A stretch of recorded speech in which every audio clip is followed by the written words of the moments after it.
Exatamente, André. Ótimo dia ao senador Efraim, à nossa audiência também, quem nos acompanha. Uma semana esvaziada aqui na capital federal. Claro que tem esse recesso, já teve ali um receio do deputado Arthur Lira em liberar os parlamentares ou não. E agora de manhã e ontem à noite eu conversava com alguns nomes e ouvi uma reclamação de que justamente numa sessão, numa semana de recesso, quando começa a diminuir esse ritmo, na verdade, o Supremo Tribunal Federal volta a colocar em discussão esse julgamento, volta a analisar um assunto que alguns parlamentares ali ligados à oposição acreditam que isso é um assunto do Congresso Nacional, que está, inclusive, na Comissão de Constituição e Justiça. Alguns acham que esse clima volta a subir uma tensão, porque eles enxergam como uma interferência, novamente, no assunto que é do Congresso Nacional e que justamente houve uma jogada ensaiada. Houve um pedido de vista na Comissão de Constituição e Justiça e justamente durante esta janela o Supremo Tribunal Federal avançou nessa discussão.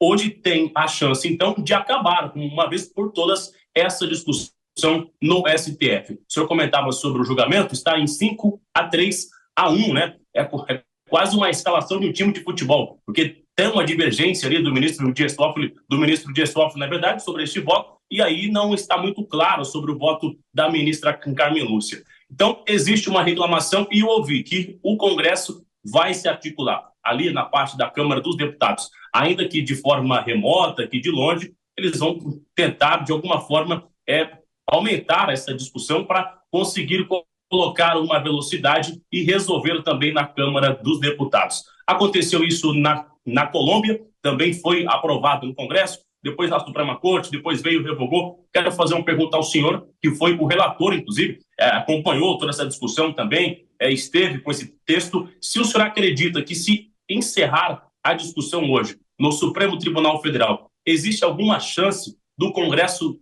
Nacional acabar interferindo nisso, resolvendo ou alterando esse entendimento do Supremo Tribunal Federal, ou hoje coloca um ponto final nessa discussão que já dura quase 15 anos?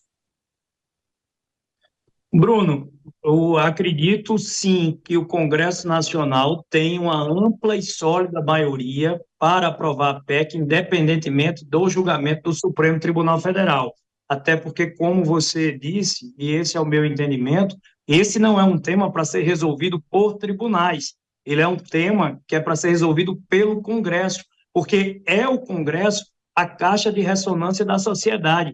Bem ou mal, gostando ou não gostando, é no Congresso onde estão aqueles que foram eleitos pela sociedade para poder representá-la em decisões dessa natureza com impacto tão forte. Lá no Supremo Tribunal Federal estão juristas que foram nomeados pelos presidentes da República. É no Congresso Nacional aonde a sociedade está representada. E a sua pergunta também me permite entrar no debate sobre aonde é que está o equívoco, aonde é que está o erro. É na lei?